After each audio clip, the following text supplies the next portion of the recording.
My burden is heavy. Burden is heavy. That's right. That's right. My Your wheelbarrow is so big. Yeah. You've Right. got so many that are heaping You've got so stones many of into it. our stones in your I wanted to wheelbarrow. say, Amy's wheelbarrow, that's not a pile of stones she's looking at. Let me just say. Oh, my gosh.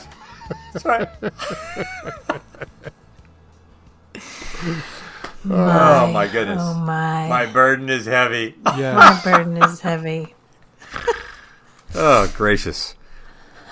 What do you got for us, Chella? So I'm aware, like, as I'm listening, that, like, I can't let them out as they're happening. Like, I can't put words to them. So then I feel like when this post show, I'm just going to be like, blah, like a bunch of... It's all right. You get to put the pieces Sure, together. we're used to it. We're used to it. Listen, why are you bringing that up now? We're like in our 11th season. And you think we don't know this? One thing I've learned doing this podcast is, Amy, you can say, and I can say anything that Anything. could have to It's do like with... a game. It could have, yeah, it's like, let's try to throw Kurt. Let's try to Like, stump I'm going him. to talk about That's kiwi what fruit and see if he can turn it into Proverbs. he's Or the gonna first turn it chapters of into Genesis. transition. Yeah, it's going to be a lesson Like on when God attunement. created the kiwi and how he hovered above it for a while before he actually created it. He was deciding whether to keep it furry on the outside. It's And going that's to be like, representative hey, y'all, of watch this. Yes. Stump Kurt. What you got, Amy? Oh, my Okay, gosh. a couple of things. Okay, so the idea of community, because you guys opened with talking about CBK Live and the live recording. I mean, the live recording and CBK connections. You want to say that a third time? No, I don't. How fun would it be to have more and more of our people, what do you call them? What do we call them? The most beautiful. The most beautiful listeners. audience. Most beautiful listeners. Most beautiful listeners, It's yes. so fun to have them there. Yeah. Oh, my gosh. Yeah. And it struck me because, like Pep, when we first started, well, it was news to Pep and I, these 9 domains. Yes. And we dive into this work, and then Pep memorizes the poem that has come up so often. And then to be at the live, and was it Richard? Roger? Yeah. Richard. Yeah. Yeah. Delightful guy. It's like us doing this work. We're not doing it for the purpose of affecting Richard. Right. But like the rupture and repair, what we're doing affects everyone around us. Right. Yeah.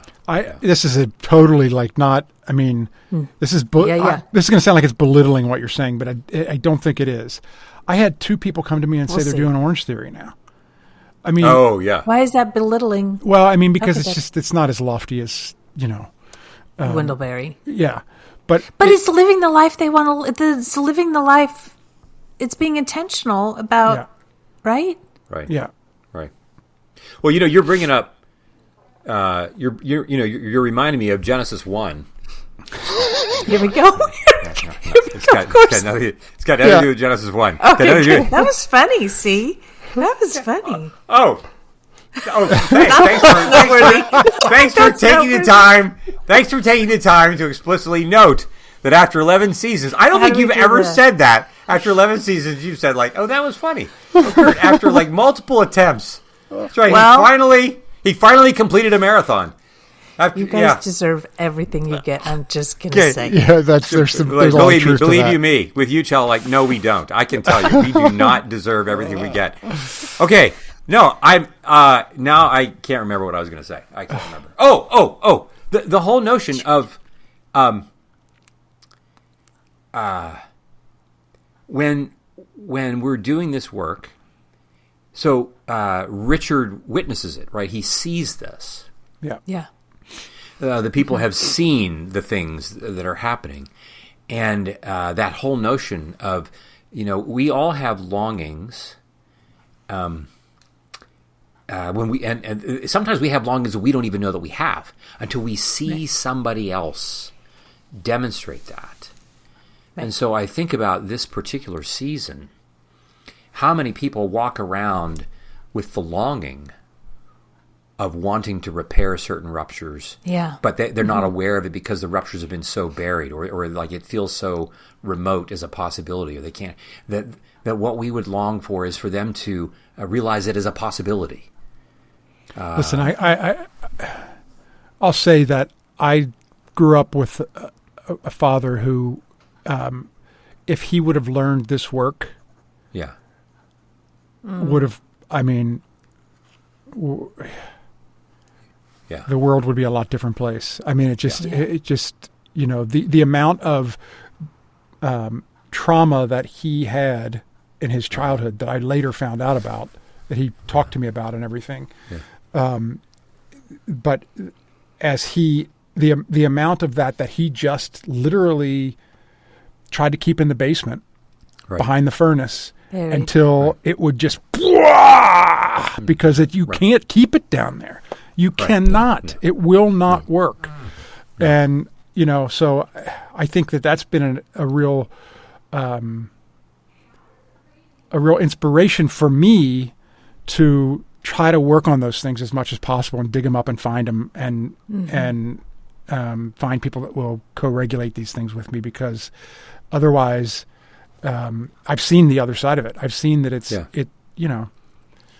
what it can do to you on the Yeah. I can't tell you how many times we've had the experience in our confessional community work in which two parties in the group, something happens and there's a rupture between two parties. And of course, we've all been in settings in which we're in the middle of the kitchen, we're in the middle of a meeting, we're in the middle of something where two parties begin to behave perhaps not at their best. Yeah. And there's a rupture. Yeah. And the thing is that the rupture, though we witness it being between the two people, it doesn't just only involve the two people, right? It's vicarious trauma. Like this is this sense of like I'm anxious, and we all feel it. And everybody in the confessional community feels it. Like everybody goes silent. Mm-hmm. We've all been there. We've been there in Safeway when it happens between two people.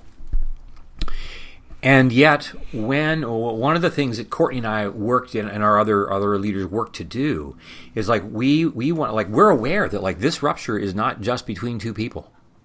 Mm-hmm. This rupture involves everybody in the room. Mm-hmm. So when Dad is angry with one party in the family, like it's not just between Dad and the one party, right? Right, everybody's. And so, or like I'll never forget, we were in a setting not that long ago when I barked at one of our friends in our small group that's been together for over 30 years.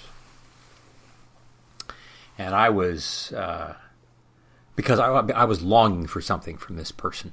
Mm-hmm. And I barked at him, and I said, like, I'm barking at you because like there's more that I want, but it was but the way that I expressed my longing was rupturing. There would have been a much better way for me to do this. I could have done it. I could have been softer, but I was kind of like in the moment. I was just like, no, I'm throwing caution to the wind. I'm just going to do this, and I did that. And sorry for that. But the point is that like it wasn't just between me and this other person, right? This is between me and the whole group because it happened in the middle of the group, right. And so my work to repair was not just between me and my friend. It was between me and everybody in the room. Mm-hmm. Mm-hmm. But the opposite is also equally true. That when the repair happens, when we watch the repair work being done, we are also drawn into the possibility that we also can do repair work in places and ways that we didn't think we could. And for those of us who have stories in which we have been run over by a truck by people who are in greater, as we've said before, who are on the higher end of the power gradient than us, or when we've had with our parents or our siblings or our colleagues or our friends, or like where there's been some rupture or series of ruptures that we get to a point I don't believe repair can happen. Anytime we witness any repair happening, it nudges us closer into hope. Mm-hmm. That we can, that there is hope that we can repair any rupture that's there. But the fact that we're going to do this in community is what gives us. This is why we talk about this. The physics of relational mass effect. That when I'm being carried by others who are going to do this repair work, it enables me to have more comfort and confidence that I can do it too. The one thing that Okay. let me just say one go. thing, Aim, before Yeah. because I know we want to move on. But when I was talking about my dad, the one thing that makes me really sad is he missed out on so much beauty and goodness. That was right in front of him. Yeah. That was right in To front be of him. had. Yeah. Yeah. Yeah. That's Yeah. That's a sad Yeah. thing. Yeah. Yeah. Yeah. Well, in this, my last thought, because I think we'll talk about this more, is like, Kurt, every time I hear the story about the puppies, I'm so affected. I mean, the puppy, I'm so affected.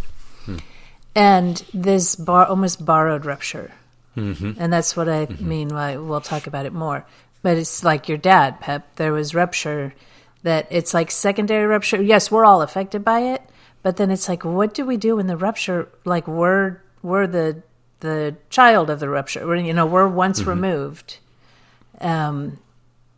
Because like I can feel it in my body. Pep, we can I think C and I can feel it in our bodies for your dad and for you. Yeah. Yep. And that's just interesting to me. I am hopeful that we're going to talk a little bit about epigenetics this season. About look at you, epigenetics. Yes. There's a book Yes. that you want to look into called It Didn't Start With You. It's a terrific book that I just want to recommend about epigenetics. That the author's name is escaping me. Kurt, maybe you've heard the book before. I think I've heard you mention it. Amy I've heard you has. mention it before, and I think you've mentioned the author's name is Mark Wallen. Mark Wallen, yes. No, it was me right. that said that. It was me. Yeah. Oh, it was Amy. I'm sorry, Amy. Yeah, You mentioned it, right? Yeah. Right. Yeah. Yeah. Well, I like can just say that Pepper, you are clearly no longer nascent in our work. Somebody said that on the news. Somebody said it. I almost texted you too. It is rolling off of everybody's tongues now. You are Yeah. no It is longer a- nascent. Right. Yeah. It's obviously somebody that listens to this podcast because otherwise Nobody else would. nobody say that else word. would say that word. You're a listener. Yes. That's how you tell. Yeah. Okay. It's exciting work. Yeah, right on. All right, you two. All right. What a great way All to right, spend then. the morning. All right. Yeah. Love you guys. You Thanks too. so much. Great to be with you, and to all our listeners, look forward to being with you next time. We do. Bye-bye. We'll see you.